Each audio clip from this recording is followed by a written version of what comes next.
All right. Hello, everybody.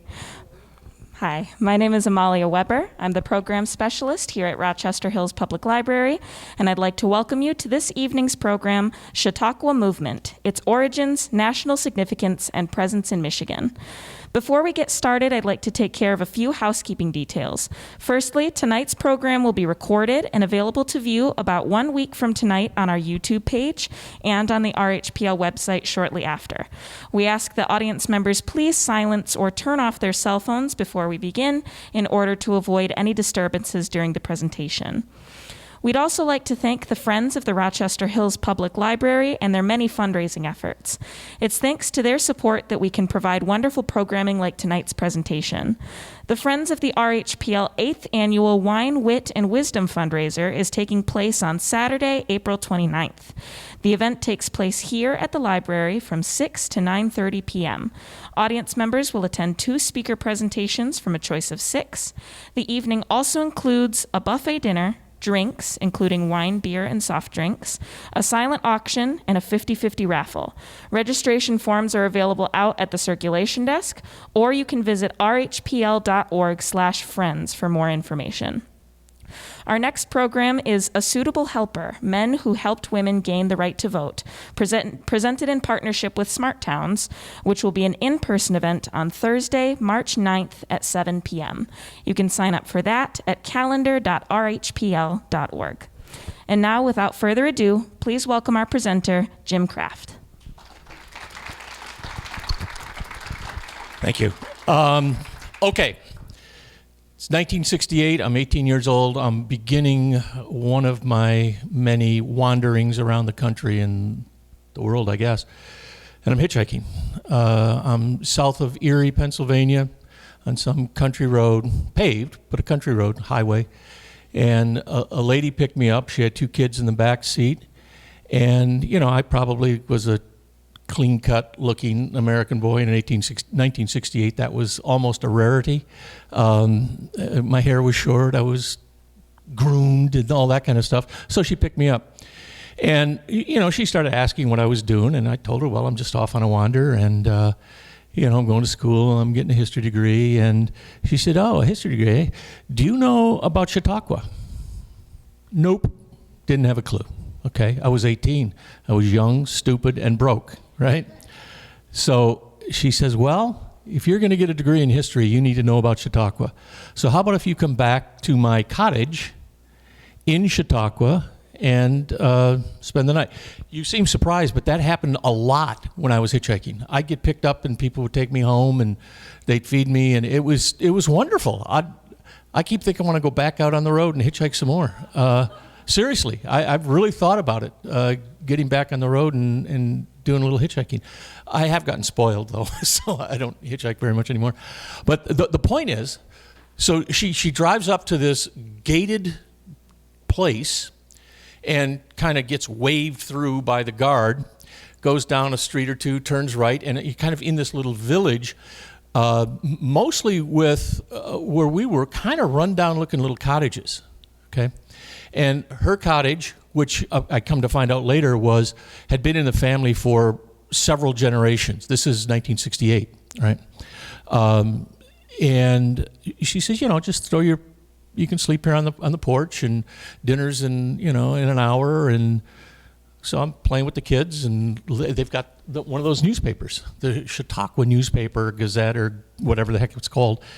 And I'm looking through everything that's going on. And she says, well, tonight what you need to do is go down to the amphitheater, which is right down, this street, whatever it was.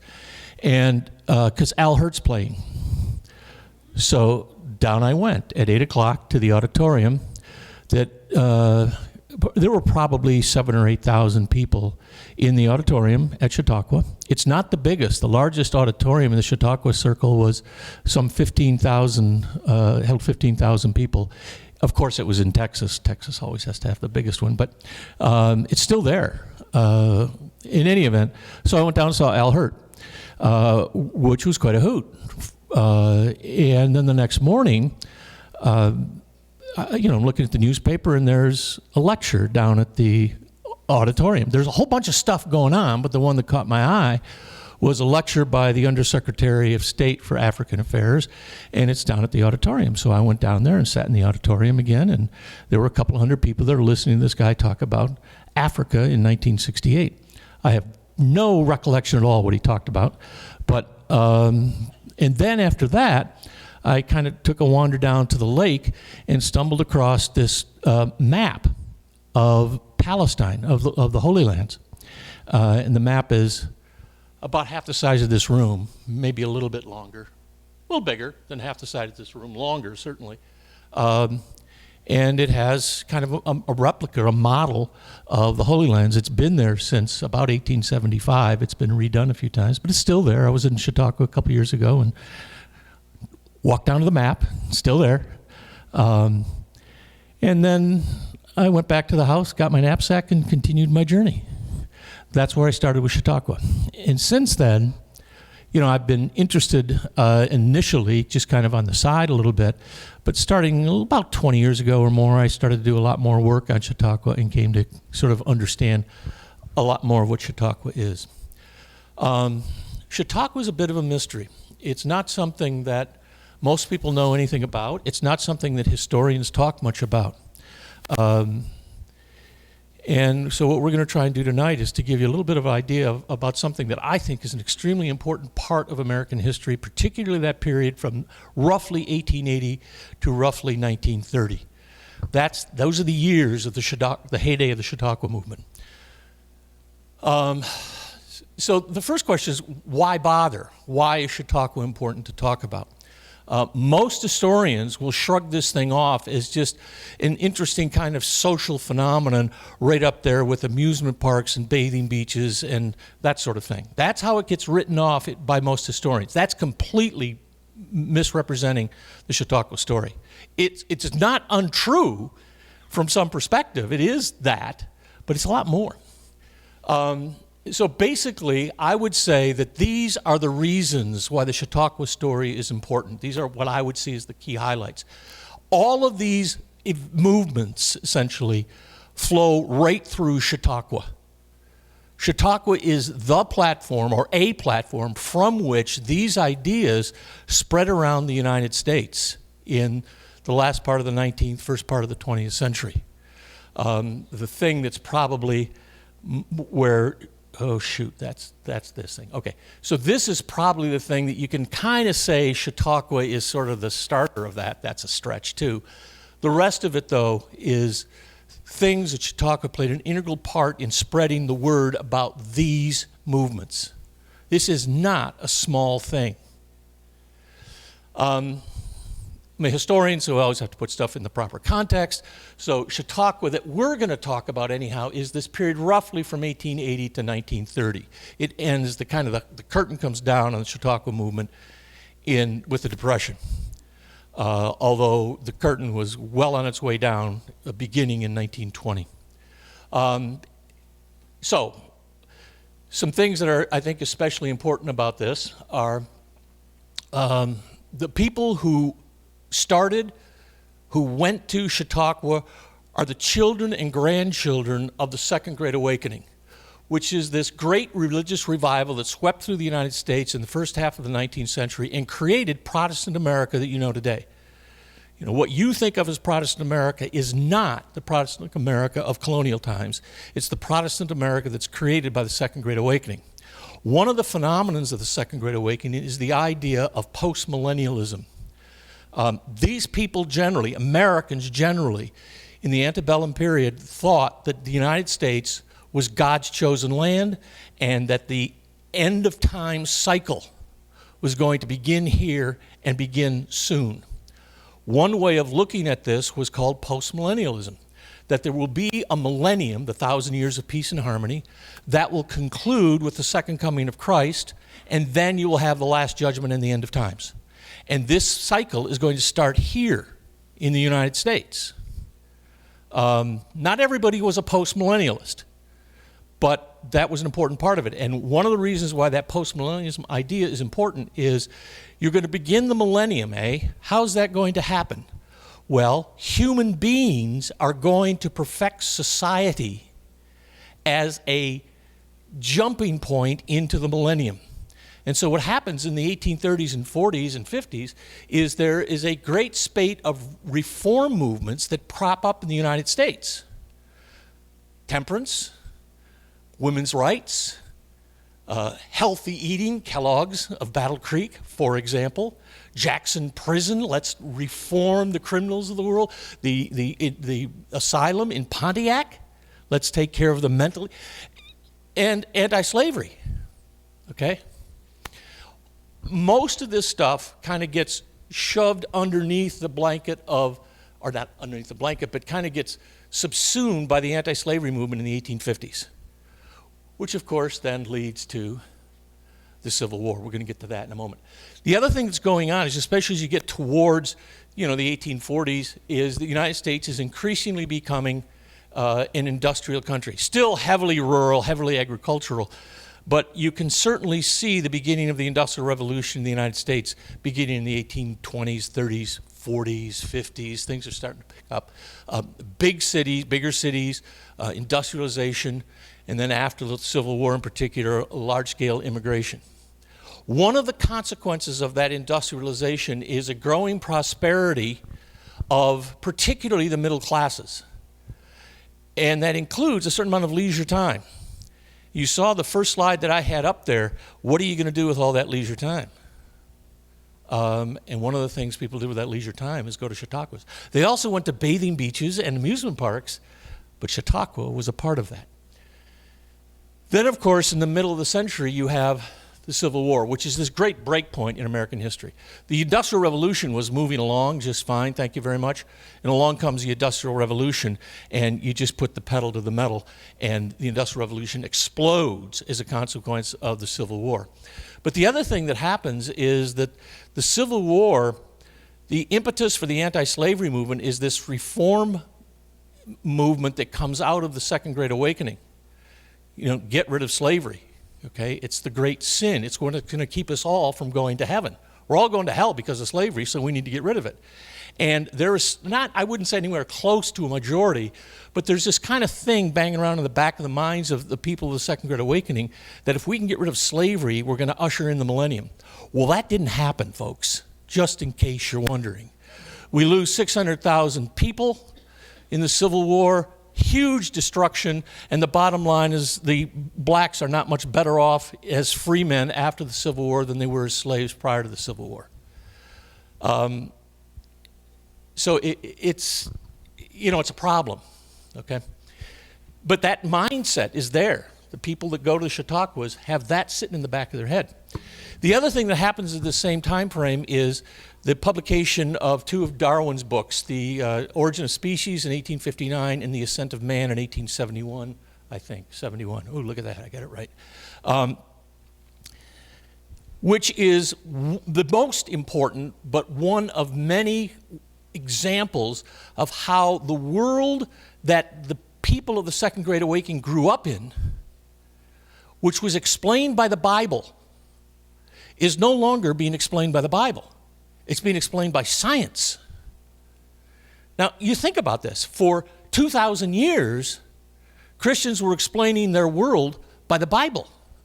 Now, here in a matter of a few years, it's not the Bible that's explaining the world, it's science, in particular, Charles Darwin. This is pretty much of a shock.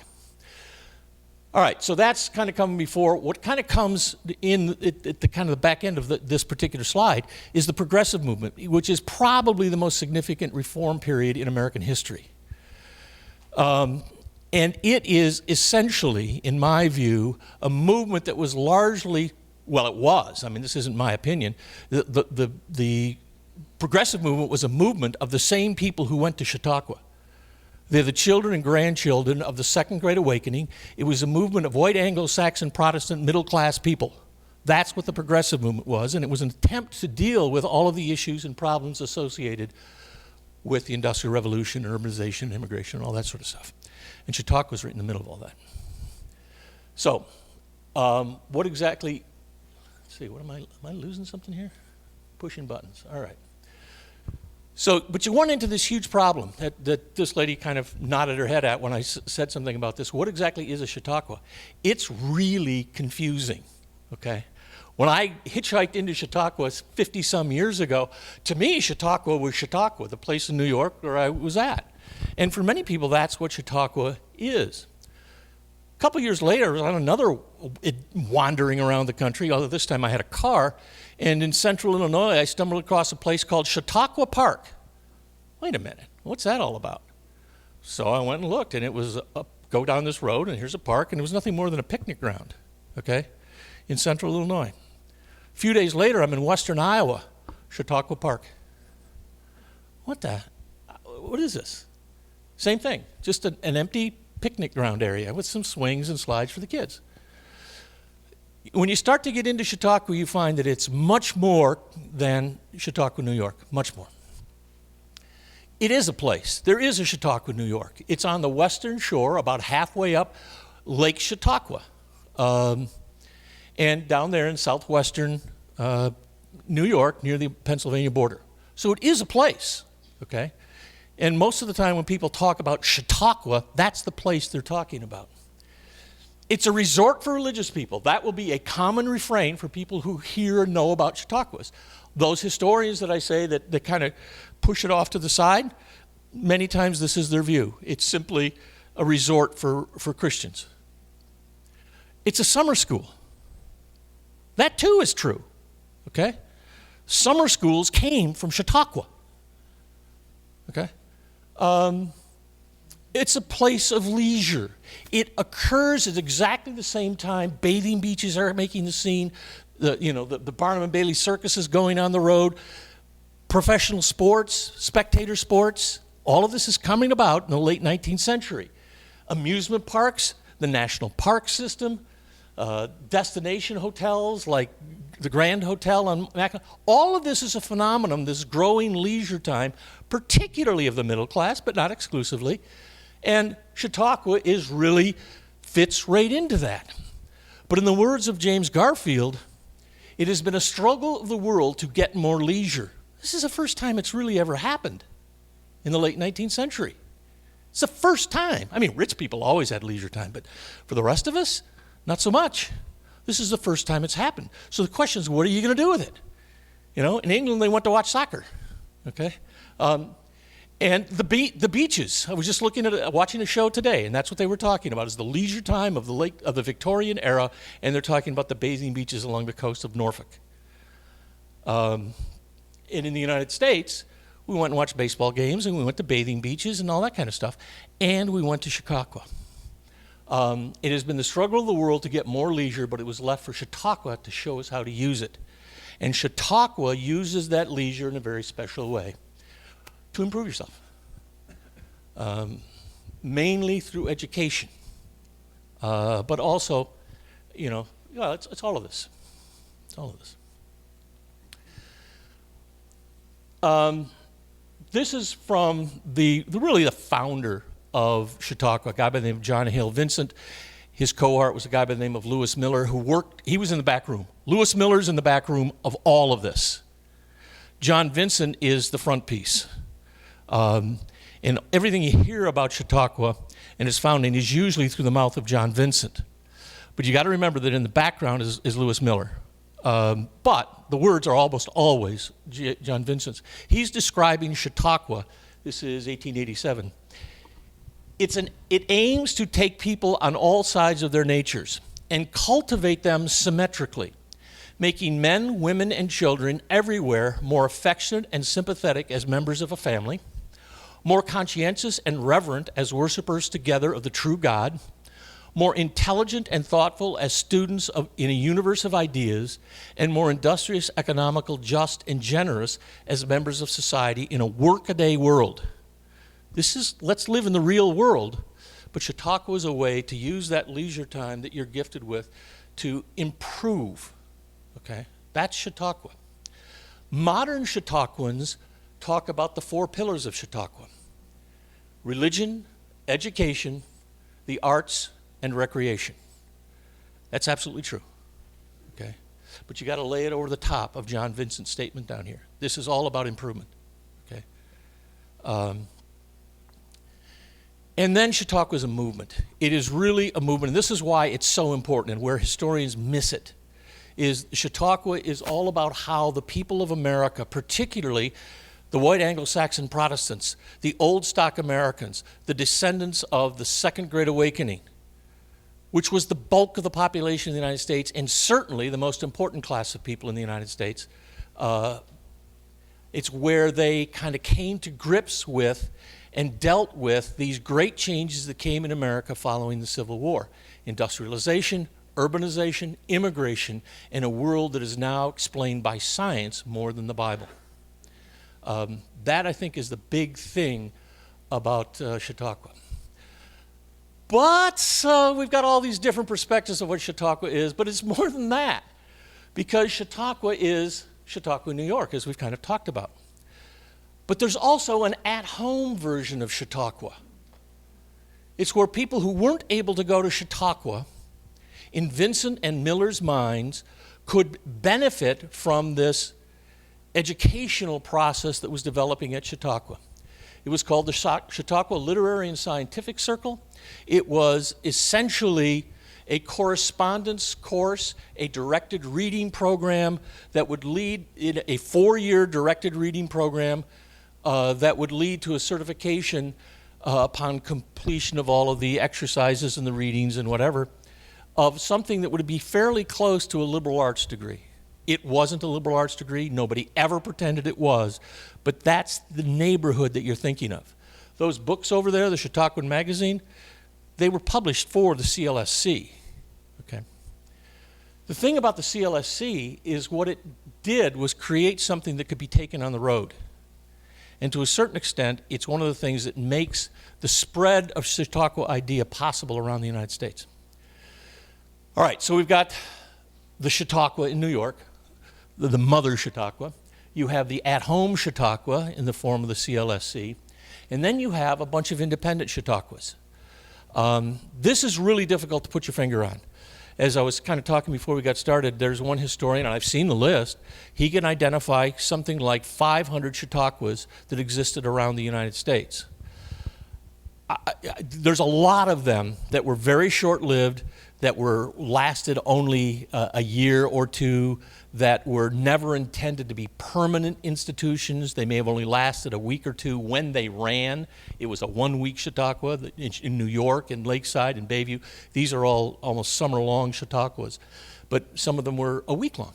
Okay, well, yeah, they fit in here. They're independent Chautauquas, but they're not all robust Chautauquas.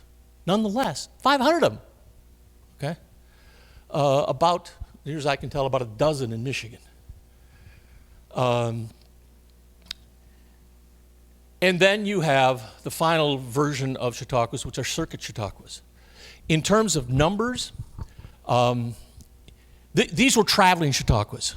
They were done in a tent, trying to get out, kind of follow Vincent's idea of what the Chautauqua was supposed to be. I think they were sincere in that, at least initially, in what their intent was. But it was a week-long session in a tent, and they traveled around the country. In its heyday in 1924, one historian claims that there were something like 20,000 towns that were visited and held Chautauquas in the summer of 1924, visited by some 40 million people. Population of the United States was about 100 million then. Now, I don't believe it. I don't think that's right. I think the math doesn't work for me. But let's say it's half of that, or a third of it. It's still a hell of a lot of people, right? Going to Chautauquas, these traveling Chautauquas. They ran from about 1908 to 1930. When most Americans think about Chautauqua, at least if you'd talked to somebody 50 years ago, what's a Chautauqua? They'd probably have thought about one of these traveling Chautauquas that they visited as a kid. Right? They were ubiquitous for a period of 25 years. If you were going to start a Chautauqua today, here's what you do. You go up to some nice bucolic setting and buy yourself a few hundred acres. We'll go to Higgins Lake. We'll find, a couple hundred acres of uninhabited land, and we're going to build a fence around it, and we're going to put a gate in. And then we're going to construct some community buildings like the auditorium. You've got to have a big auditorium. You're going to have a big hotel with a great front porch and very basic rooms, pretty Spartan. You'll have dining halls. You will have recreation facilities. You'll have educational buildings. And you're going to have a bunch of cottages. You may start off with tents, but eventually they're going to morph into cottages, what the Chautauquans called wooden tents. Okay? And then you're going to have a bunch of programming.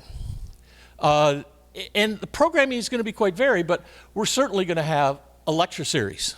Okay? You're going to get guys like me that are going to come in every night, and they're going to have lectures on all kinds of different stuff. And if you don't have lectures going on that night, you have entertainment going on. So what do we got? We got Palace Entertainment that's sending up the B team. You're not going to get the A players going to Chautauqua's. You get the B players. Okay? The Kingston Trio will show up. Now, the Kingston Trio have been dead for decades, but they'll get somebody that uses the Kingston Trio name, and they perform as the Kingston Trio, and they show up at the Chautauqua. Or, you know, the has-beens, the guys who were popular 30 years ago, and they still want to entertain, and they get on the circuit. So those are the kinds of folks that show up at Chautauqua's. We might get George Perot III to come in and do the World Adventure Series on Wednesday nights. The Chautauquans love the travelogues. You're certainly going to have a guest minister every week. They're going to not only give Sunday services, they're also going to hold prayer meetings in the mornings.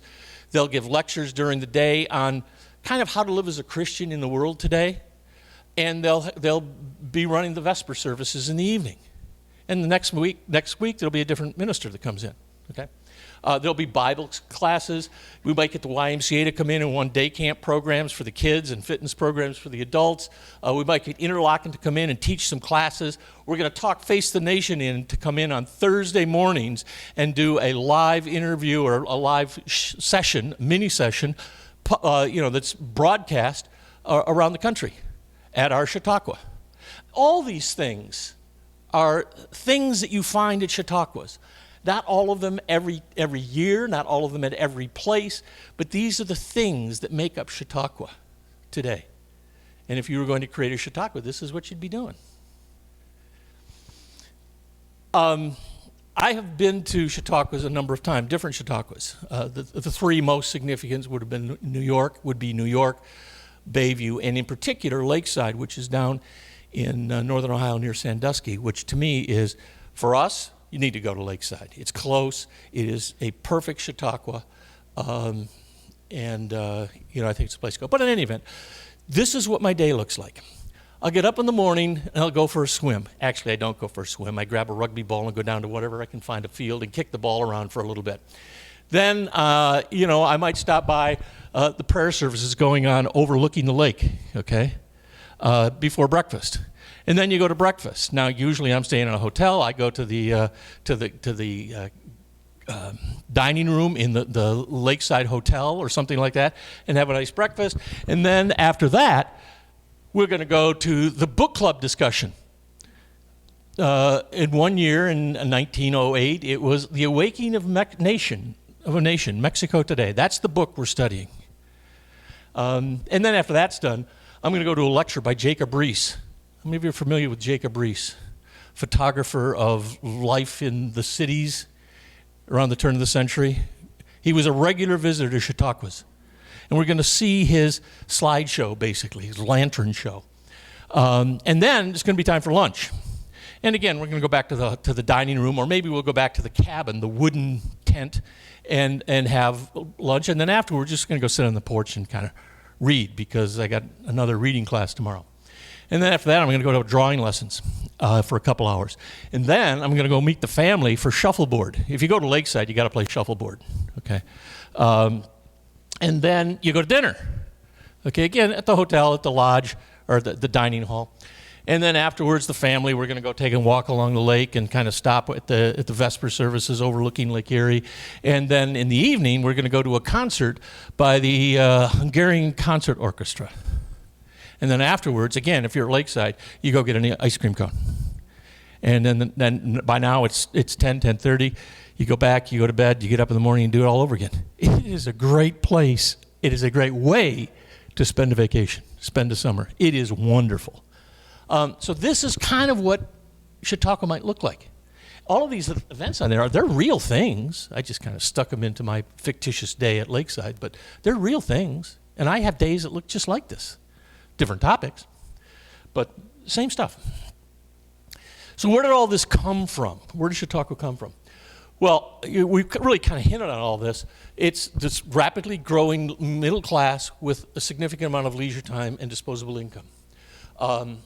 It's the post-Civil War urge on the part of these evangelical Protestants of the Second Great Awakening to kind of revive the spirit that kind of got lost in the Civil War.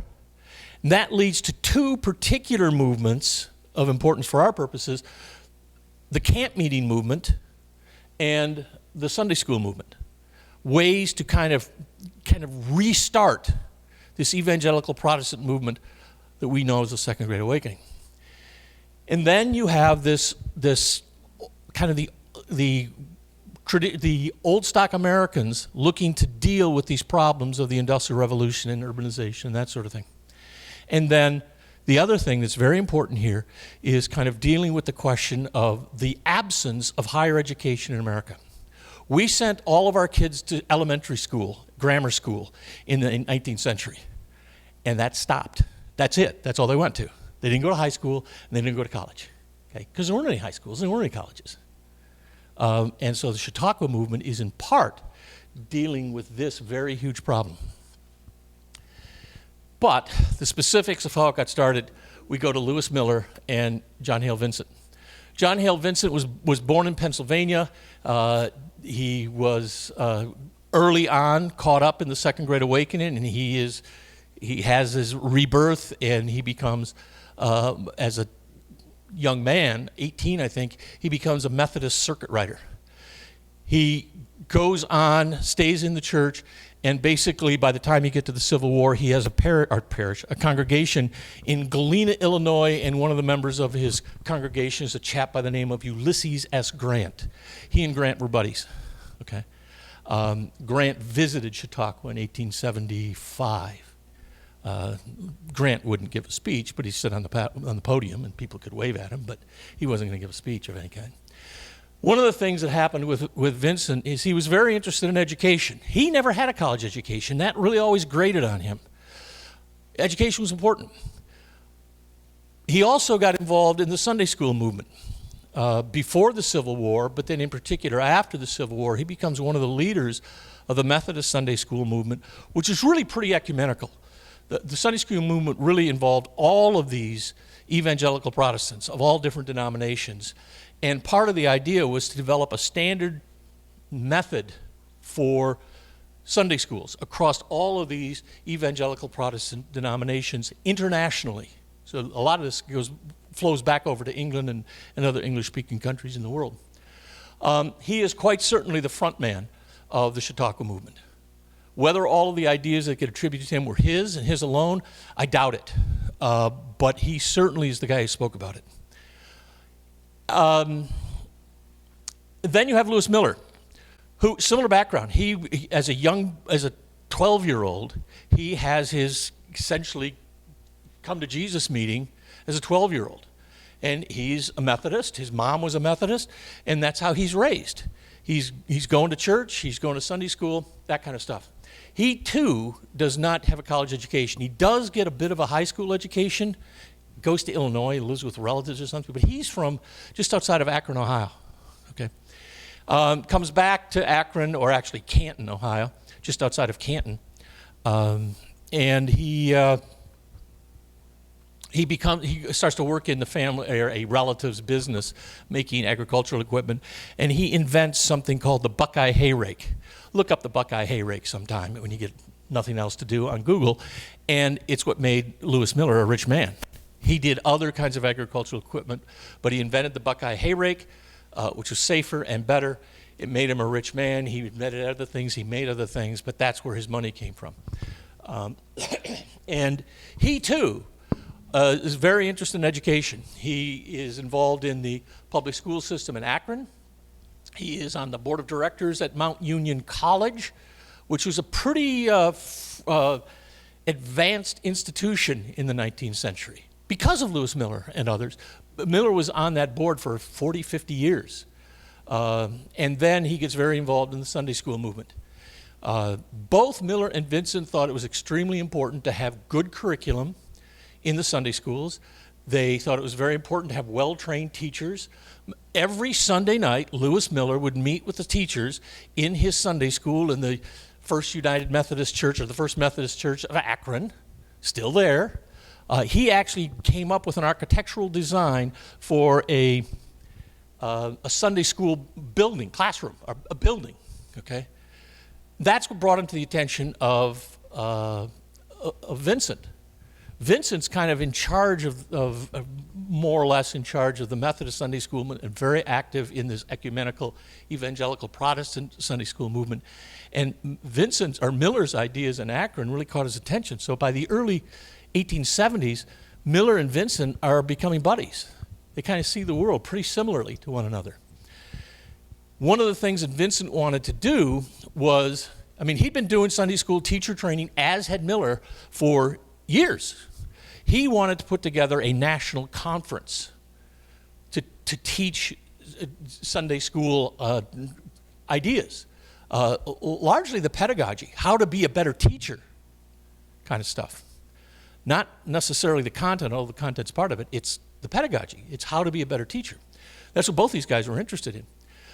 And so that's what leads in 1874 to a Sunday school teachers convention on the west shore of Lake Chautauqua at a place called Fairpoint. Fairpoint was a camp meeting site that had just started in 1872. Miller had helped fund it. And it was located on the western shore of Lake Chautauqua. And Miller says to Vincent, when Vincent's talking about let's get this Sunday school movement or Sunday school conference together, Miller suggests they do it at Fairpoint. And eventually, Vincent gets talked into it. And in 1874, they have this Sunday school, 2-week Sunday school training session at Fairpoint on the western shore of Lake Chautauqua. And that's where this all starts. It's kind of comes out of this more leisure time, the camp meeting movement. It's a camp meeting site, and the idea of improving Sunday schools. And that's what gives us the first thing that most people will talk about is Chautauqua. But it isn't Chautauqua. It's a Sunday school training camp. It lasts 2 weeks in 74, 3 weeks in 75 and 76. I think maybe up to 4 weeks in 77 and 78. But then in 1878, the boys roll into the what's going on at Fairpoint, secular education. And it's this education bit that turns the Sunday school a community, Sunday school training session into Chautauqua.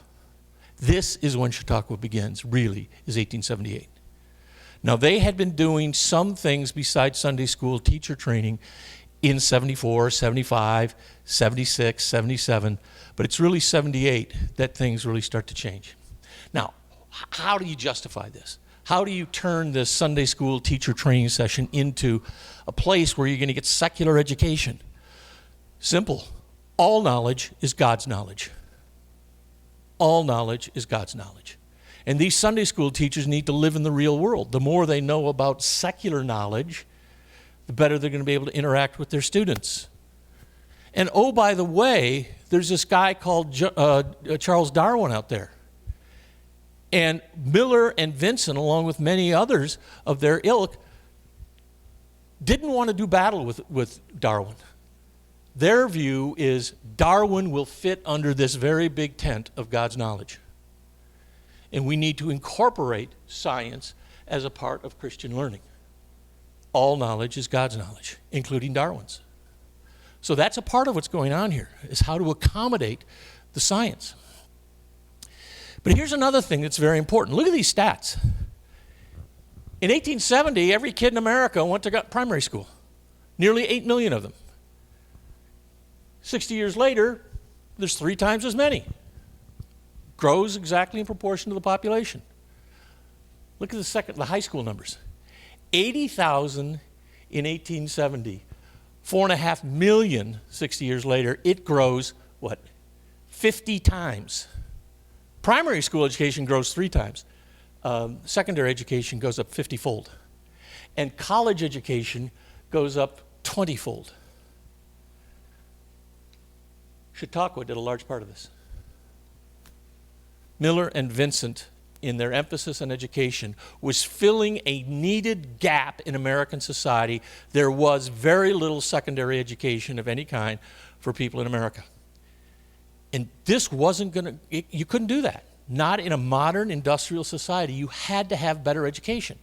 Now, of course, you've got Vincent and Miller, both of whom regretted the fact that they had what they would consider an insufficient education.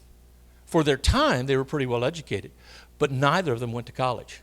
And Vincent, or Miller, never finished high school. And it really wasn't a high school, but it was close. Okay. In any event, this is a huge thing of the Chautauqua movement, and one of the reasons why this whole secular education thing got going. The other thing that's happening here at Chautauqua is this idea of recreation.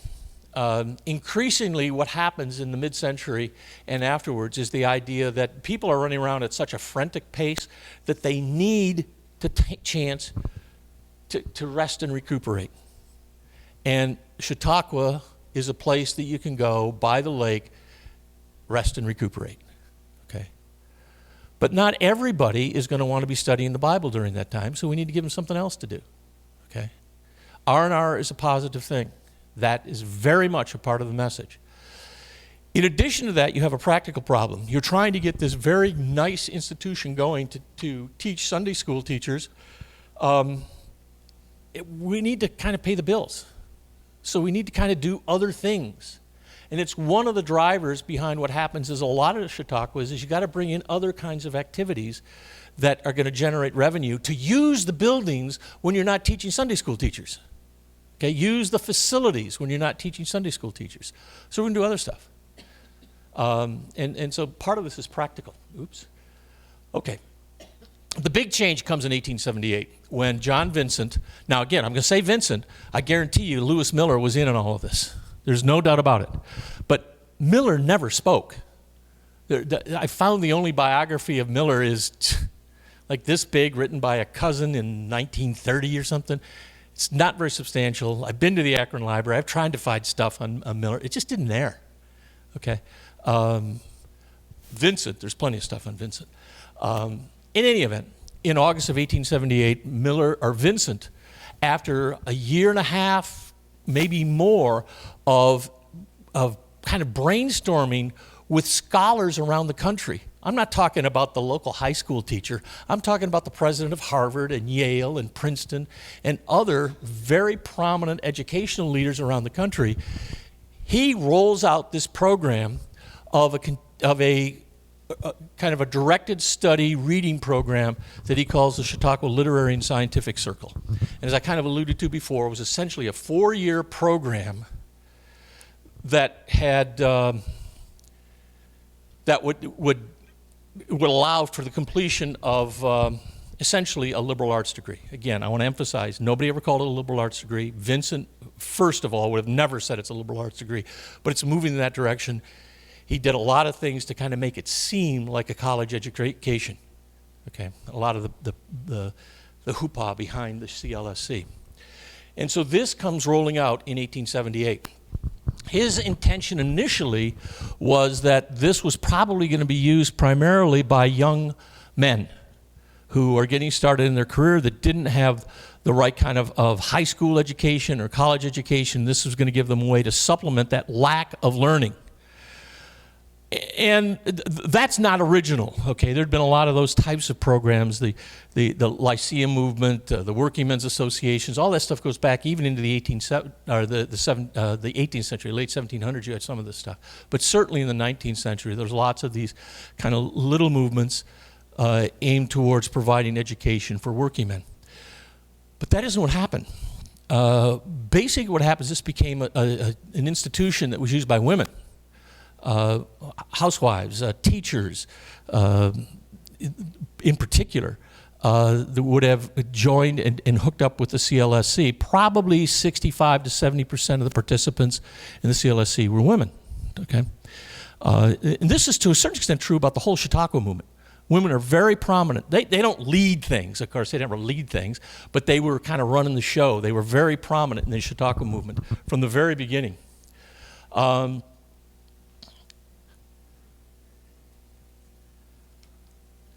And the idea was you have this directed reading program.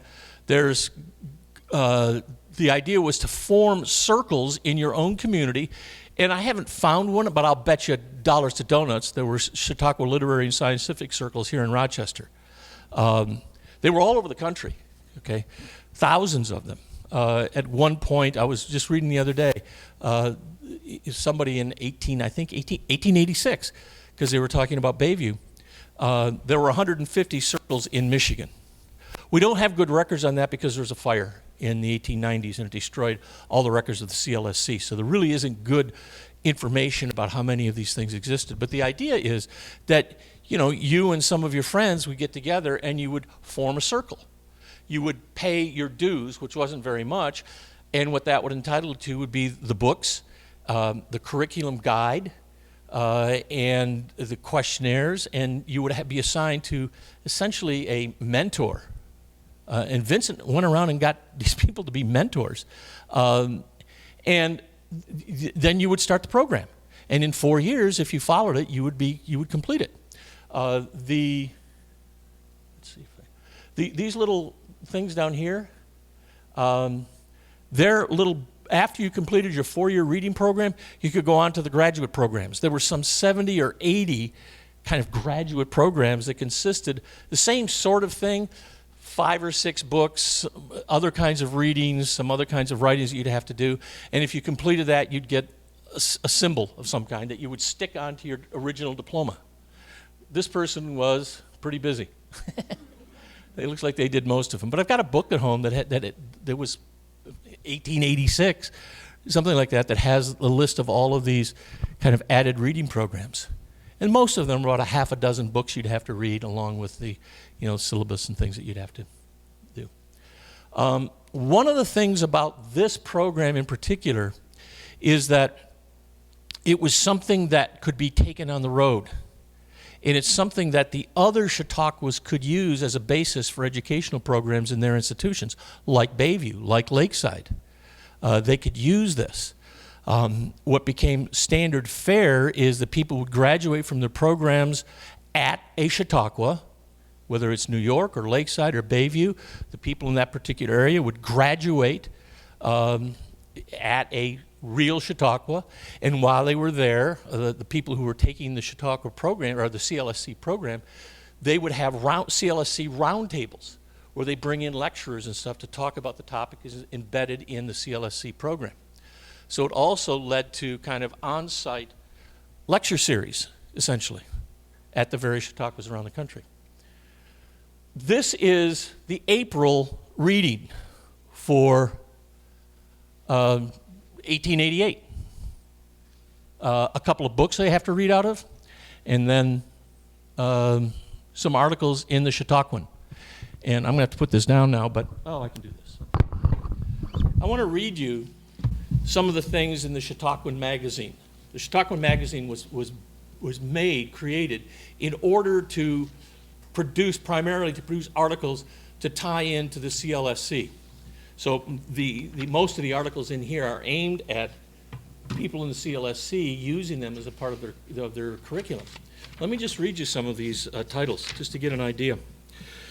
The People Who Live in Algiers, The Extermination of American Animals, Child Labor and Some of Its Results, How I Become a Distinctive Speaker, Divorce in the United States, The French Constitution, The Action of Glaciers, Life in Medieval Venice, Life in Medieval Rome, The Nationalization of Industry in America, The Uses of Mathematics, Karl Marx, and on it goes.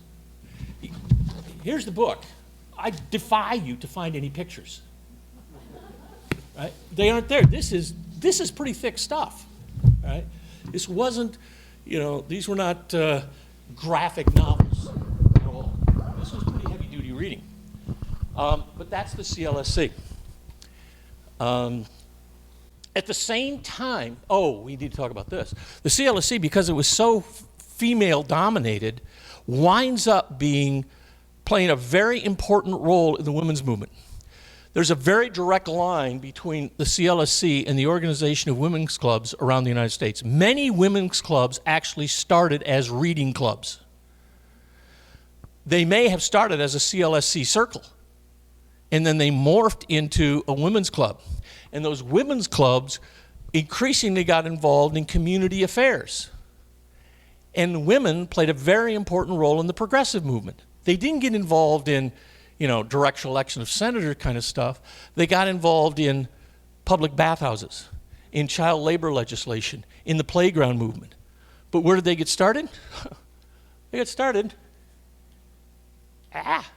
here, the CLSC, that morphed into women's clubs, okay? I mean, I'm not going to make the claim that every CLSC turned into a women's club and not every women's club started as a CLSC, but there's a lot of connection here. All right, so just to give you an idea, between 1882 was the first graduating class of the CLSC, and then the next 11 years, the CLSC produced 27,000 female graduates. All of the colleges in the United States in those same 11 years produced 32,000 graduates. This was not small potatoes, okay? And they weren't reading, as I say, graphic novels. This was a substantial educational program. By 1900, there had been 10,000 circles around the country, 10,000 circles. Now, did all of them exist at any one time? No, they didn't. But you're in the neighborhood, the records that I've been able to look at would get you probably in the neighborhood of 2,000 or 3,000 circles existing in the years I've looked at one time. These things would come and go, okay? By 1914, there had been nearly 50,000 graduates. 250,000 had enrolled. You have to at least double that number for the people who participated but never signed up, because you had to pay a fee. And so you get lots of people that would show up at these CLSC meetings, do the readings. They never intended to graduate because they couldn't afford the fee. Okay. This was, again, a big deal. At the same time, though, Vincent and Miller launched a more aggressive educational program and created what essentially became Chautauqua University. It was in the 1880s, late 1880s, they were licensed by the state of New York to issue baccalaureate degrees. They never did, but it was substantial enough an institution to be authorized by the state of New York to issue degrees. Vincent really didn't want to do that because he didn't want to compete with colleges and universities. That wasn't his goal. But nonetheless, it gives you an idea as to the nature of what was going on. They started off in 1878 with language programs, Hebrew, Latin, Greek. Within a year or so, they're going to Italian, French, German, Spanish. Those were really popular, the modern languages. Instead of teaching just Sunday school teachers, they created a normal education program, which is basically pedagogy for public school teachers, in effect. And you think about this, what kind of teaching programs were out there in the late 1800s for people, for teachers? You know, you became a teacher in the United States by graduating from high school. That was it, okay? And what was your continuing education? There wasn't one until Chautauqua came around. Teachers wind up being large percentage of the participants in these Chautauqua educational programs all over the country. And then you started to get into regular liberal arts programs, science and math programs. Again, all knowledge is God knowledge. Darwin fits under the tent, okay? And then they launched correspondence programs, more sophisticated than the CLSC. Music and arts programs. The Chautauqua got pretty heavily involved in the arts and crafts movement. Children's programs. Again, this was a family kind of adventure. Lots of children's programs. Homemaking was a big deal, okay? Cooking and that sort of thing. As a science, really. Health and fitness kind of stuff.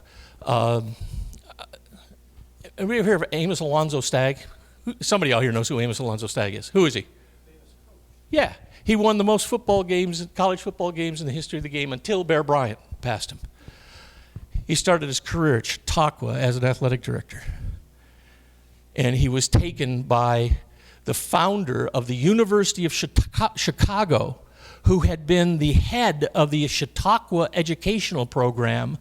He was taken by basically the money of John D. Rockefeller to start the University of Chicago. And when William Rainey Harper left Chautauqua, one of the guys he took with him is Amos Alonzo Stagg. He made him a professor at the University of Chicago and the coach of the football team. In 1895 and 1900, the big rival for the University of Michigan wasn't Ohio State. It was Amos Alonzo Stagg and the University of Chicago. Stagg Field. The Amos Alonzo Stagg Bowl, which is the championship, the trophy for the Division III national champions. You know who's won the Division III national championship more often, far more than anybody else? Mount Union. You know who was a director at Mount Union for 40 years? Lewis Miller. Go figure. History is such a circle. I love it. All right. Now, one of the things that started to evolve here, and this actually goes back to the very beginning of what Vincent and Miller were doing, is in addition to these Sunday school training programs that they were holding, in the evenings they would also do, kind of, assembly programs of one sort or another. A lot of times early on it was religious singing, okay? But in the 19th century, music and religious music were kind of inseparable. I mean, they were kind of the same thing. I mean, you look at all the great classic artists, who paid their bills? The church, right? Bach, Mozart, Vivaldi, all of these guys they wrote church music. So the performance of church music, it's kind of a fuzzy line. In any event, they also would bring in speakers, oftentimes speaking on how a Christian should lead a good life in modern society, or lectures on, Paul's travels in Turkey, that kind of stuff. But there was kind of a speaker program that was going on, an entertainment program that was going on from the very beginning of the Chautauqua experience. But by the time you get to 1878, this starts in 1879, this really starts to take on a huge different tone. Chautauqua is starting to bring in top flight professors from top flight universities to be a part of the university program. I mean, I'm talking about names that were very prominent, full professors from Harvard and Yale and Princeton. All the big guys would come to Chautauqua to participate in the university and teach courses at the Chautauqua University. Now, why were they doing that? It's a summer by the lake. I mean, seriously. It was a pretty good gig.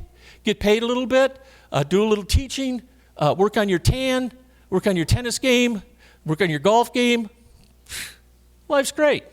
And so they were able to bring in, I'm not talking a couple. I don't know, I've seen the list for Chautauqua in like 1890. It's, 75 professors coming in teaching, 200 courses. I mean, this was a big deal, okay? And in the evenings, many of them would get up on the platform, that auditorium that I was talking about, and they'd give lectures. And then you'd bring in people from the outside to give lectures. You'd have entertainment come in.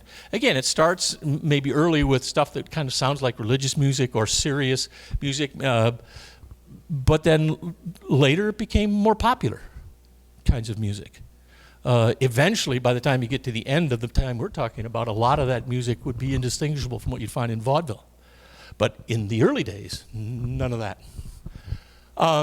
And you think about what's going on in the United States in this time, trying to adjust to this modernizing America. There's a lot of social issues, and those social issues, current events, wind up on the platform. Now, one of the things that's important about Chautauqua, while there was clearly a trend in how Chautauquans generally viewed this changing world, this was a platform for discussion. All topics were fair game. They didn't say, well, if you have this political persuasion or this set of ideas, you can talk, but if you have this set of ideas, you can't talk. No, we're going to get everybody. So you get contradictory types of speakers. Somebody who's in favor of socialism speaks one day, and the next night is somebody in support of socialism that speaks. That stuff was a pretty standard diet in the Chautauqua Circle.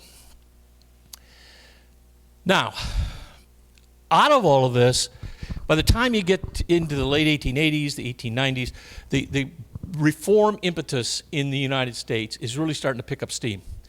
The populist movement in the 1880s, but by the time you get into the 90s, it's the progressive movement, which is really these old stock Americans, middle class, looking to deal with the problems of urban industrial America. In 1840, 1850, the driving motive here was perfect American society to lead to the millennium, which will then lead to the second coming of Christ, which will then lead to the end of times. Okay? That's the driving force in this reform movement in the 1830s, 40s. After the Civil War, that stuff doesn't have the same kind of traction. Okay? But this is a group of people who were very much committed to the idea of social reform. But the logic behind it started to shift into something called the social gospel. Charles Finney was one of the leaders of the Second Great Awakening. You probably never heard his name. And he was a post-millennialist. Washington Gladden was one of the early advocates of what's known as the social gospel. And creating a more righteous and just order was a central aspect of the biblical mandate and a vital part of advancing God's kingdom on earth. Sounds like millennialism, doesn't it? Right? We're going to create God's kingdom here on earth. But the fact is that didn't get much traction anymore. I'm not saying that the idea went away, but the fact is the motive behind reform was not to create the millennium. The motive behind reform increasingly became, well, there was a book written in 1900 by a guy by the name of Charles Sheldon. It was apparently one of the most prominent novels ever written in American history. It's called In His Footsteps, or In His Steps. And the subtitle is, What Would Christ Do? What would Jesus do? And basically the story is, it's a novel, and it's set in some mid-sized town in the Midwest. And the idea is this person comes into conflict with all of these problems of modern day society. And the punchline is, what would Christ do? What would Jesus do? And that's really the social gospel. Again, Washington Gladden. Christians must recognize the devastating impact of more complex social sins, the nation's social ills, indigence, intemperance, disease, crime, prostitution, unemployment, dangerous working and housing conditions, and racial and sexual discrimination. We're all interrelated. Therefore, Christians must labor to reconstruct the entire social order, not simply to reduce particular social maladies. It isn't enough to throw money into the poor box after services on Sunday. We need to do something to change society. That change was the progressive movement. And the social gospel is essentially the philosophical underpinning. And Chautauqua is a place where you would hear the social gospel. Gladden spoke a number of times at Chautauqua. He wasn't particularly plugged into the to Chautauqua. Lyman Abbott, another social gospel preacher, he was on the board of directors. Right? It's difficult to find, the ratio here between social gospel advocates and folks that weren't particularly promoting this. You'd have to get far deeper into the notes of what was said at these lectures. But my take is that there's a heavy majority of these that start leaning towards the social gospel, and this is one of the ways that the ideas of the social gospel and progressive reform ideas spread across the country. Remember, this is at a time when you got your news, your information from the written word and the spoken word, not via television or radio or your computer. Literally, somebody standing in front of you, like William Jennings Bryan speaking to a crowd of 25,000 people. This was that era. So these are all people who were on the platform at Chautauqua. These and many, many more. But you recognize probably all those. I picked these guys because I figured you'd recognize their names. But there's many, many more. These are the kinds of issues. These two, of course, lead to constitutional amendments. They run right through Chautauqua. These were movements that go back to the early days of those social reforms of the 1830s and 40s. And they continued on right through Chautauqua and right to the 18th and 19th Amendments. And then there was all this other stuff. All of these things are on the agenda. That's, by the way, a photograph of Jacob Riis's photograph. That's the kind of stuff he'd showed us, slideshows. I'm going to blow through this. So let's talk about the independents. We've been talking mostly about what was going on in New York, Chautauqua. But remember, as I said, there's these independents that get started. They're able to piggyback off of, and what happens, at least the first wave of the independents, they started as camp meeting sites. The first 20, 25 Chautauquas, independent Chautauquas, were initially camp meeting sites. And then, once Vincent and Miller started doing their Sunday school training stuff, they picked that up, in part because they wanted another line of business to get into to support their camp meeting facilities. All right?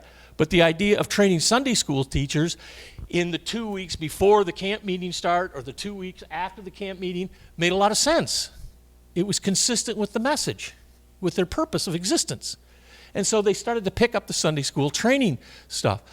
Bayview and Lakeside, the two Chautauquas that are most significant and closest to us that still exist, both of them started in 74, I think. They both started in 74. I might have to be off by a year. Maybe one of them was 73. But the point is, they started as camp meeting sites. By 1876, they're holding Sunday school camp meetings, Sunday school training sessions. And the Chautauqua folks are helping them get it started. Okay.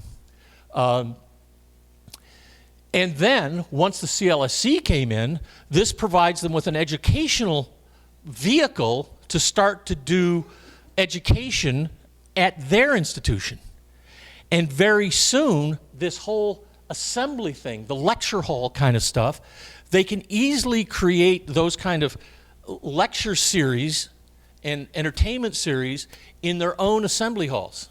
Again, often piggybacking off the CLSC, but at other times starting to bring in outsiders. And then the big ones made the big jump towards creating something like a university. Both Lakeside, Bayview, and Epworth Heights and Lake Orion all went in the direction of having universities. Now, not all the Chautauquas were big enough, had the resources to do that, but that's where they were headed. Some of them could only go as far as the assembly. The point is, the CLSC and the assembly models were easily transferable around the whole Chautauqua circuit. Okay. Then what happened, by the time you get into the late 1880s, increasingly these things start to mature, and you get something that the Chautauqua movement is really starting to grab hold by the time you get into the mid-1880s. And what you wind up with are places that start to say, well, we don't want to start a camp meeting, we want to start a Chautauqua. A Chautauqua has all these different elements to it. That's what we want to start. Now, who was pushing for that? Well, oftentimes it was the founding fathers of places like Muskegon or Ludington. The lumber industry is collapsing, okay? What did the founding fathers of Ludington do? They got a hold of of a Methodist camp meeting site up by Reed City and convinced them that they should relocate to Ludington. We'll give you the land. The railroad, it was, again, had built for the lumber industry and is now trying to drum up recreation business, tourist business, up the west coast of Michigan. They helped pay the bill, buy the land, build a spur from the railroad line to what became the Epworth Heights Chautauqua. And it was whole cloth. You have to start a Chautauqua. And the Chautauqua consists of all of these different things. And if you do that, we'll give you the land. We'll just write off the note. And we'll write off the note for this spur, railroad spur. It's happened in scores of places around the country.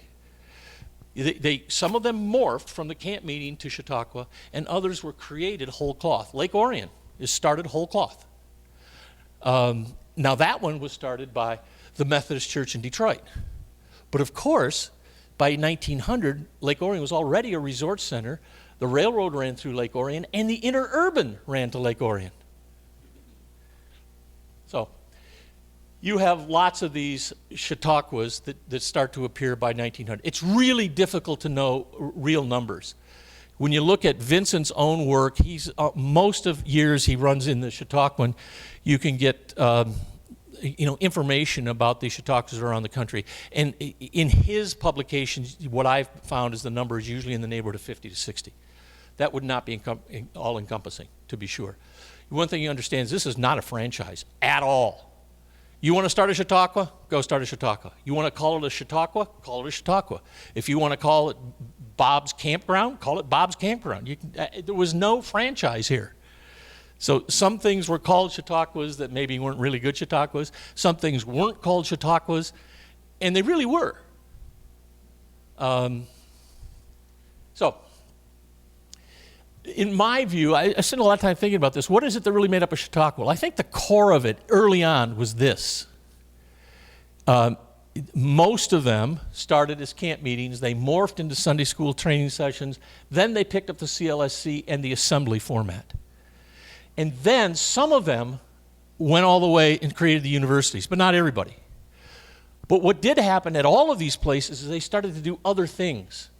Conferences. Again, you want to use the facilities, so you bring in a conference of these types of things. You can always find, almost every year, you're going to find suffrage conferences or especially temperance conferences. I mean, these guys were all about temperance, right? You couldn't buy a drink in a Chautauqua if your life depended on it, right? It just wasn't going to happen. They had police looking for that stuff. Labor conferences, all kinds of different conferences. Lakeside, Bayview were big on this. Then you had all kinds of other different programs that morphed out of this. Every place didn't have all of them. They didn't have them every year.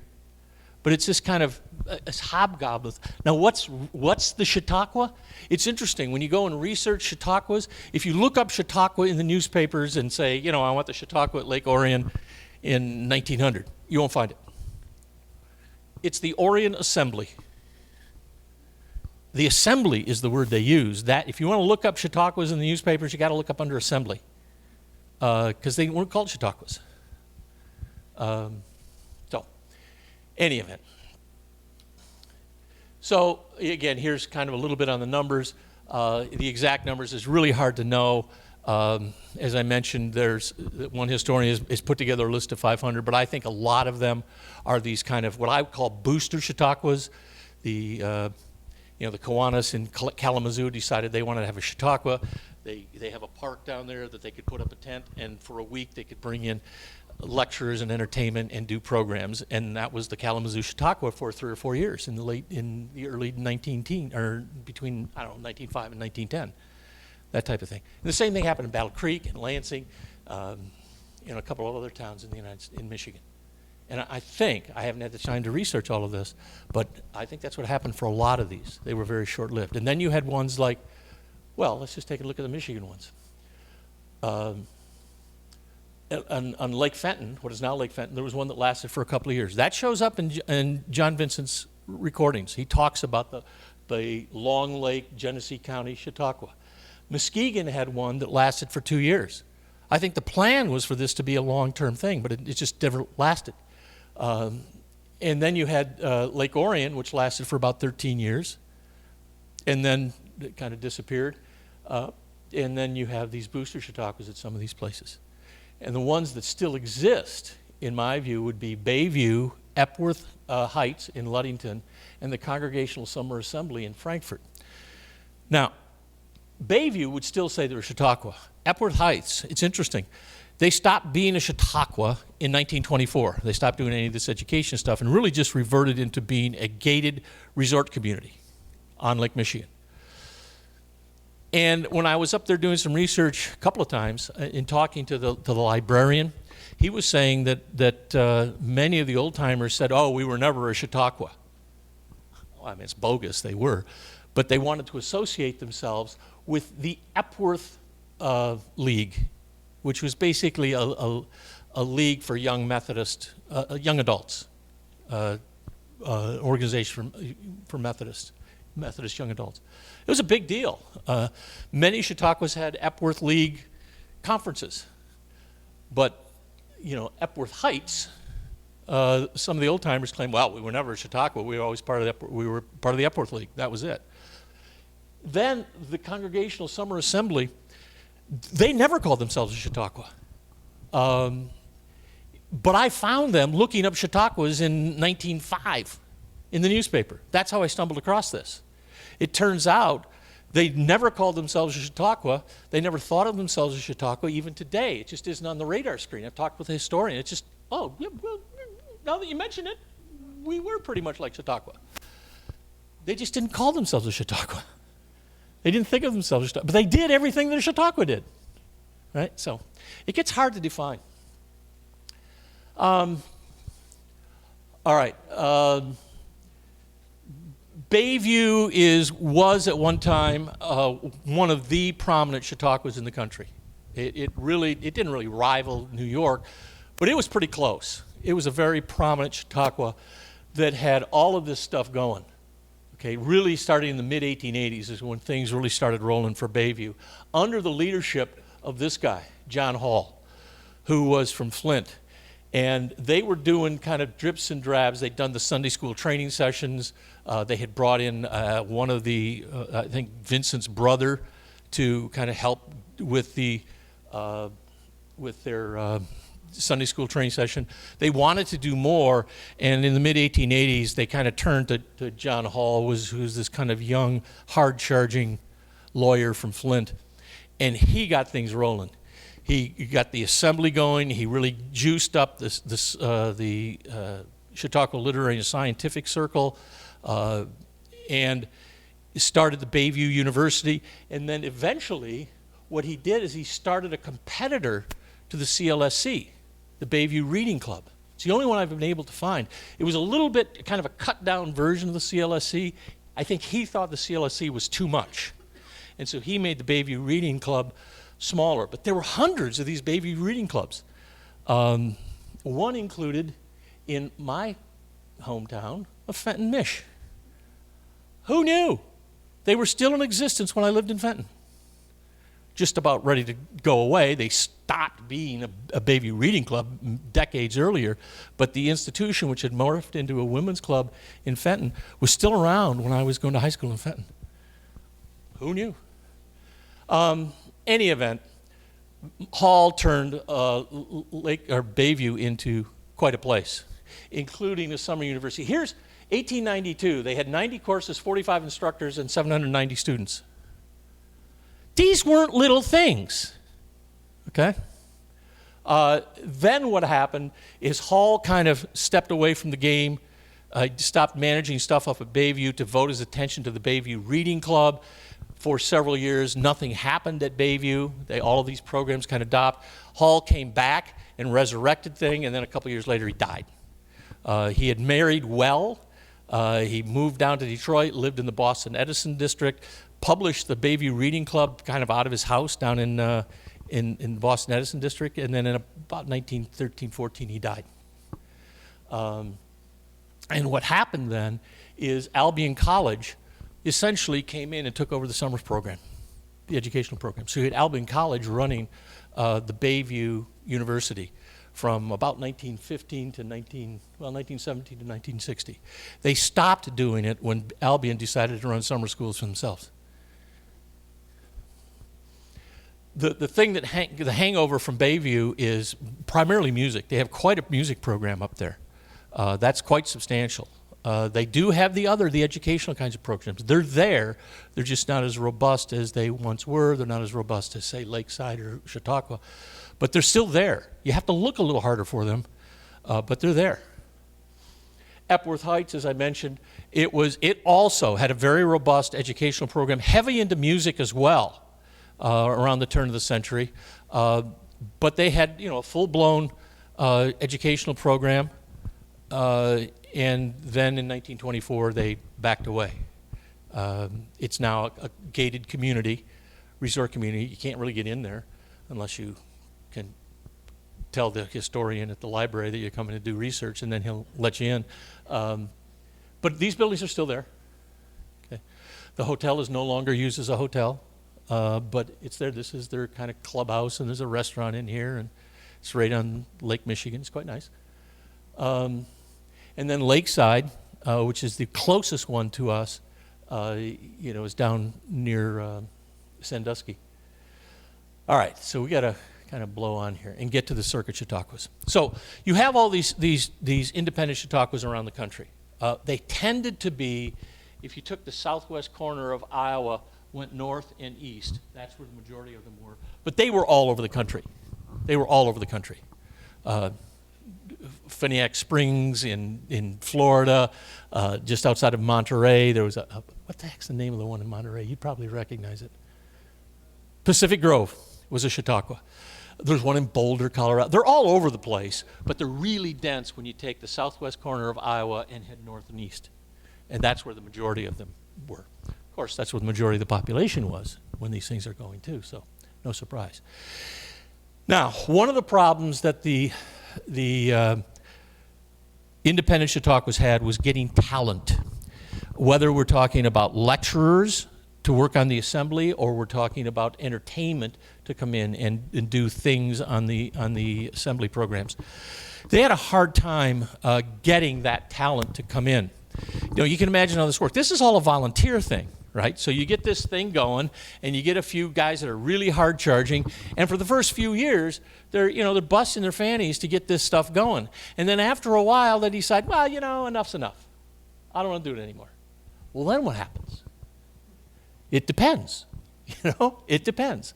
Some institutions have strong institutions, and they go on, like Chautauqua, New York. But other institutions, when they came to that point, they collapsed. In the interim, what a lot of these independent Chautauquas did is they turned to the lyceum bureaus. The lyceum bureaus had gotten started in the 1850s, providing talent for lyceums. Lyceums were winter education and entertainment programs that got started just outside of Boston in 1826. So you've probably heard of Jenny Lind. She was on the Chautauqua circuit. Charles Dickens, or not the Chautauqua, the Lyceum circuit. Charles Dickens, when he came to the United States a couple times, he went on tour giving lectures organized by the Lyceum bureaus. So there were a number of these Lyceum bureaus that got created in the 1850s to help schedule these lectures and entertainments around the country. By the time you get to the late 1800s, these Lyceums were standard fare across the United States in winter months. Now they would have been a lecture here, a lecture there, entertainment here, and entertainment there. They weren't very well organized. It was pretty spotty. But they were there. And what happened is that the independent Chautauquas started to work through the Lyceum bureaus to get their talent. There was a real problem as you start to get towards 1900 of all of this getting the talent. So there was actually a Chautauqua organization that got started around 1900 to kind of help manage this problem. Didn't do a very good job of it, but it was an issue. In any event, the biggest of the Chautauqua's Lyceum bureaus was the Redpath Agency. They had, I think, 3 or 4 bureaus. The largest was in Chicago, but they also had one that was working essentially Iowa, Kansas, Missouri, that sort of thing. And a guy by the name of Keith Vaughter bought it in 1903, 1902, something like that. And he started running it. Well, in 1904, and one of the things he was doing was providing talent for the many Chautauquas that were in Iowa. There were quite a few in Iowa, a couple of dozen Chautauquas in Iowa. Anyway, Vaughter decided that he had this talent he would put together for the independent Chautauquas, and then they'd sit around for a few weeks until the next one kind of rolled up. So what Vaughter decided is that he was going to kind of package up a traveling Chautauqua to go to these towns that didn't have permanent Chautauquas, perform in a big brown tent. And, he did that in 1904. Didn't make any money on it. So he kind of went back to the drawing board. In 1908, he came out with a model that worked. And it really launched the Circuit Chautauqua period that goes from roughly 1908 to 1930. 2 things he did. First of all, instead of having a team of people that were in this Chautauqua, 20 people that were the talent for the particular Chautauqua, or 30 or whatever you needed, he broke up his team broke up the section for a given Chautauqua into teams. He had the day 1 team, the day 2 team, the day 3 team, and he'd have 7 teams.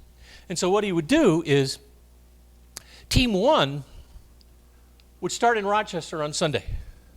They do whatever it is that they do. And then Sunday night or Monday morning, they get on a train and go to Lapeer. And they do their thing. And then the next day, they get on the train and go to Bay City, and so on. So you had this team of Chautauqua Circuit number 2 that would move to these 7 cities in a week. On day 2, team 2 would show up in Rochester. On day 3, team 3 would show up in Rochester. And then each of these are then following behind team 1 or team 2. And at the end of a week, the team had visited 7 different towns, okay? You think about how this works. Start in the South in April and do this, you can visit 150 towns in the United States in 1 year, 1 summer. That's what they did.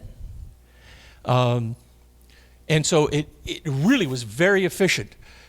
In an age before computers and spreadsheets, I have no idea how they managed the railroad time schedules. I mean, it just seems like an enormous undertaking. But then that leads to one of the other solutions that Vaughtar came up with. If Rochester wanted to have a Chautauqua come to their town in the big brown tent, there would be a salesman basically come out from Redpath and talk to the leading citizens of Rochester. And then the leading citizens of Rochester would sign a contract in which they would personally be held liable for the agreed cost of putting on the Chautauqua in their town next summer. You know, they'd sign up in November for a Chautauqua that's going to come to their town the following summer. And they basically would commit to selling 300 tickets or something like that. And if they didn't sell the 300 tickets, then these people were on the line for making up the difference, okay? And so the other thing that was interesting is Redpath wouldn't tell them when it was going to be, and they wouldn't tell them who was going to be on the agenda. Okay? You were really buying a pig in a poke. What they were relying on were these towns being very committed to providing this kind of educational, entertainment types of programs for their citizens. And so the boosters of the town would be talked into ponying up. Now, if they sold the tickets, fine. They might even make a few bucks, although nobody really ever did. You break even, and that's all they really wanted to do. They were doing something for their community. And there was a little bit of competitiveness going on here. Well, you know what? Oxford has one. Why don't you guys have one? You know, Lake Orion has one. Why don't you guys have one? You know, Pontiac has one. Why don't you guys have one? So there's a little bit of competitiveness. There's certainly, this is the era of boosterism, and it worked. It actually worked. You know, I've spent hours and hours in the Redpath archives at the University of Iowa, and you run across these letters of disgruntled towns complaining about the entertainment, complaining about, you know, they didn't sell enough tickets and that sort of thing, and the Redpath agency is going back to them and trying to, you know, smooth it all over and get them to sign the dotted line for next year. And usually they did. Okay. What happened is that eventually, well, here's the Chautauquas in kind of around here that I've been able to find. I've been able to track down about 150 places in Michigan where these traveling Chautauquas visited. I know I don't have them all. So this is proven that I've seen. I can prove these towns had Chautauquas, and these are the ones that are kind of in this area that I have been able to dig out. Vaughtar's idea worked so well that by 1913, there's 15 different companies that have gotten started.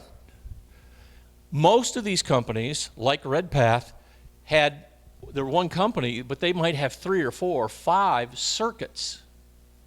So they had like 5 Chautauquas doing 5 different routes. By the peak, 30 companies, 90 circuits. The 30 companies seems high. I thought it was more like 23 or 24. But 90 circuits. And my math is that they could get to about 10,000 towns rather than the 20,000 that I think I mentioned earlier that some historian claims. And I think it's probably more in the neighborhood of 8 to 10 million people rather than the 40 million. 40 million, I just can't get there. They may be 40 million ticket type of thing, but not 40 million different people. It just doesn't make sense. The math doesn't work. Any event, it's a big number. They would show up in town inside this big brown tent. They'd kind of put a fence around it. They'd get college kids to come in and put up the tents. And a college job in this era was join the Chautauqua circuit and work the summer going around the country. They'd set up these tents. They'd do the entertainment inside of here. They'd do their lectures and stuff inside of here.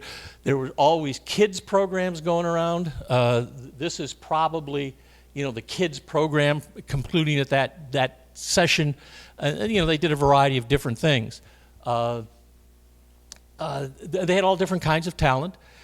They were light on pure religion. And the reason for that is you didn't want to have a minister that had some particular doctrine he was preaching. That might work in some towns. It didn't work in every town. You needed a different kind of preacher. Well, they got away from that stuff. They had a lot of inspirational speakers who were ministers. There were a lot of ministers on the circuit. But as far as the heavy-duty religious kind of stuff, there wasn't much of that. But they had all this stuff that was there. Now, remember, one of the things that's going on is this is all happening in the midst of the progressive movement, at least from 1908 to 1920. And so there were a lot of times you had these social issues. There's always social issues on the agenda of one kind or another. Jacob Riis, you get these kinds of folks that were on the circuit. Always music. And one of the things that was pretty standard fare at Chautauquas, the independent Chautauquas in Chautauqua, New York, is you would invariably have Jubilee singers. These were black singers, usually young folks out of colleges in the South, going on tour to raise money for Howard University or Tuskegee or whatever.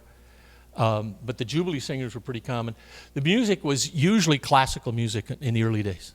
Opera, symphonic kinds of stuff, that sort of thing. And then you had the lighter forms of entertainment, jugglers and that sort of thing, and then the children's programs. This is Holly in 1915. The bell ringers, for some reason bell ringers were very common. This quintet singing the music for the Bohemian Girl, whatever that is. Senator Henry Ashurst, this is 1915. Ashurst was one of the first senators from Arizona. He was pretty much a cipher, as it turns out, but in 1915, he's the new kid on the block. He talked a great game. In fact, he stays as a senator from Arizona into the 1930s, and again, he's pretty much a cipher. But he gets on the circuit. And then you get the storytellers, the humorous storytellers, which again were pretty common. Travelogues were very popular. So this is a Dr. G. Whitfield Ray who's done exploring in South America, and he's probably Indiana Jones type, and he's telling his stories. The Unseen Empire, a peace play in 4 acts. This is 1915. This isn't an entertainment play. This is social commentary on World War I. Right? That's what this is. And then John Boardman is an urban planner. He's talking about urban issues in 1915. Okay? This is pretty standard fare, at least up until the 1920s. In the 1920s, things started to change, in my view. Basically what happens here is once you get past the war, first of all, the progressive era ends with the passage of the women's suffrage and the Prohibition Act. That's the end of it. Progressivism is over. Warren G. Harding gets elected. It's return to normalcy time. And reform kind of falls off the agenda here. So that's no longer an issue. Well, that was kind of one of the big deals. You have, as you saw that slide earlier on, by the time you get 1920, 1930, everybody's eligible to go to high school. The educational purpose behind Chautauqua had gradually disappeared because public education had caught up. Colleges had caught up. You didn't need Chautauqua. You didn't need the CLSC anymore to get that kind of higher education. Movies which were a big deal at Chautauquas. All Chautauqua showed movies in the 1920s. It was a cheap way to bring in entertainment. But you didn't have to wait to go to a Chautauqua in the summer to see a movie. You go down to the local bijou. And even if you lived on a farm, you got in the car. And, you know, the Model T made the Chautauquas, to a certain extent, obsolete. Right? And then, you know, a lot of them got into debt. They'd spent too much money. They couldn't afford it. They went bankrupt. You get the competition between the independents and the circuits. And eventually, the Depression rolls around, and the whole thing just falls apart. You had, a dozen or so that survived. They're still around today, but they went through very hard times to stay alive in the 20s and 30s. There's right now. It's hard. Most of these are old-time Chautauquas that you see here, and most of them still have some kind of programming, but not all of them. These are the members of what's called the Chautauqua Trail. You can go look it up, and it'll give you the names of all the members of the Chautauqua Trail. Most of these are legitimate old-time Chautauquas that survived. A few of them are kind of modern reincarnations, but not all of them still do what they originally did. Ludington is Epworth Heights. You can't go there, right? It's a closed community. I think New Pyasa is a closed community, and they don't do much in the way of education. I mean, I got in there because I talked to the historian, and he let me in. But there really isn't much in the way of programming going on there. Monteagle you can get into. Mount Gretna is really, they have programs that go on there, but it's really not a Chautauqua at all. They simply use some of the buildings for plays nowadays. There's a few, but not many. And the two of the best ones that still function, other than New York Chautauqua, which is very good, is Lakeside. And second to that would be Bayview. You want to have a good week? Go to Lakeside. Right? It's stepping back 100 years. That's my story, and I'm sticking to it. So.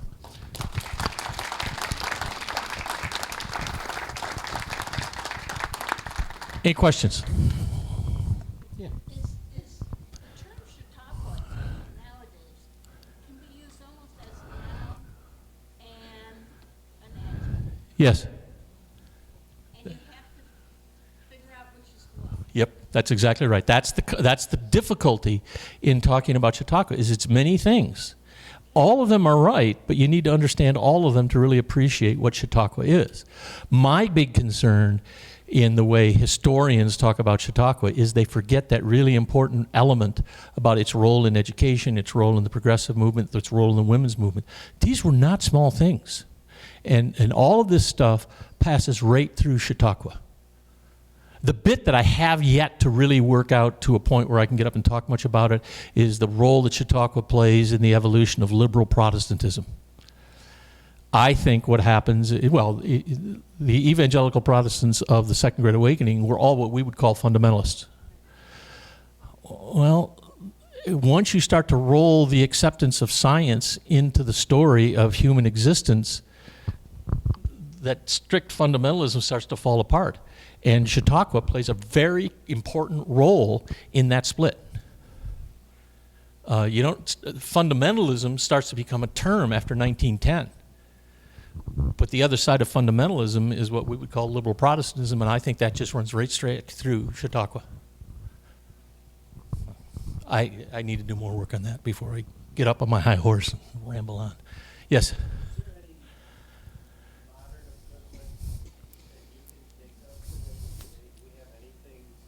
You're sitting in one right now. Yeah, I mean, these types of programs are exactly the kind of thing that spin off of Chautauqua. Adult education, continuing education programs. Every time I come to one of these things, it just is always in the back of my mind that these are simply spin-offs of the idea of Chautauqua, Vincent and Miller's idea of lifelong learning. They talked about lifelong learning. Okay, this is an example of it, and you can find many of these examples. Adult education, evening courses, summer schools, junior colleges, all of these things, they've got their paths back to Chautauqua. Some of them right through William Rainey Harper. He's the junior college guy. He's the guy the president of Chautauqua, or from University of Chicago, who comes from Chautauqua, did a lot of creative stuff at Chautauqua, basically brought the Chautauqua educational idea to Chicago. And one of the things is the junior college.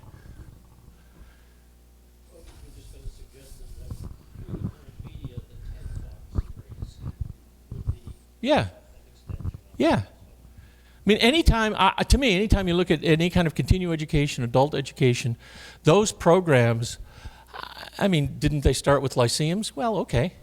But Chautauqua is huge in the idea of this continuing education thing, and adult education. This isn't really a question. I think that part of the demise was the pandemic in the early 1900s and the war, which killed millions of people, and therefore you didn't have a younger population that might, continue to embrace Chautauqua. Well, yeah, I think probably pretty secondary. The Spanish flu is 1918 into early 1919. And yes, it had a huge impact, but it was over and done pretty quickly. The United States really didn't lose that many men in World War I. 60,000. The United States soldier didn't start fighting until August of 1918 in any significant numbers. We lost a lot in the battle of the Meuse-Argonne offensive. It was the biggest battle the American Army ever fought. But the United States Army fought for 4 months in World War I. Now, there were some that got involved in the spring of 1918 with the German offensive and through the summer, but the Army itself really didn't get into it until August of 1914. Now, World War I really wouldn't be an answer, except for the fact that you had 4 million guys that got into uniform. It wasn't so much that they died, it's so much that they started to see a different world. And when they came back, they didn't want to go back to the farm and be saddled with going to Chautauquas for entertainment. They want to go to the city. The automobile, movies, radio, the end of really the progressive era, I think those are much bigger drivers here to the collapse. Oh, and the other thing that's huge is that public education, or the educational system, became far more sophisticated by that time. And Chautauqua's reason for existence had kind of gone away. Those are far bigger factors. Yes? The organization to promote adult education as the American Society of University Teaching, which what origins with the Oxford and Cambridge in England, where they had the extension movement Yeah. in the United States. Yep. And then, of course, you got universities, and of course, University of Wisconsin was the leader of the Apollo progressive period bringing that about. I wonder how much interaction you found in your research on Chautauqua that there was with that particular organization. I think it's probably indirect. Richard Ely, he was the director of education at Bayview. He was involved at Chautauqua a lot. He was very involved in the Chautauqua movement. University of Wisconsin was very involved. Professors from there were very involved. The movement you're talking about, I don't think it has direct, I don't know that I've run across direct connections between that and Vincent, but between the educators that came to Chautauqua. In the end, those college professors started to turn against Chautauqua. By the 1890s and that sort of thing. It's really interesting. If you take a look and find when professional organizations got started, it's in the 1880s, 1890s. That's when it's not that there weren't a few earlier, but professional organizations started to get organized, and the people in these professions started to get very possessive about who could spread their particular gospel, including professors, because Chautauqua was undercutting them. Okay, it was amateur education. Vincent would have admitted that. Okay, to a certain extent, this is amateur education. They went out and got top-rate professors, but this was not as systematic, as organized as Harvard University, for example. And so eventually what happened is the university started to turn against them. Initially, they thought Vincent had a great idea. He consulted them, but in time, it started to turn the other direction. You know, once you get past 1900, 1910, the educational function of Chautauqua really has diminished. And part of it is really the institutions started to kind of take control of education. Thank you very much.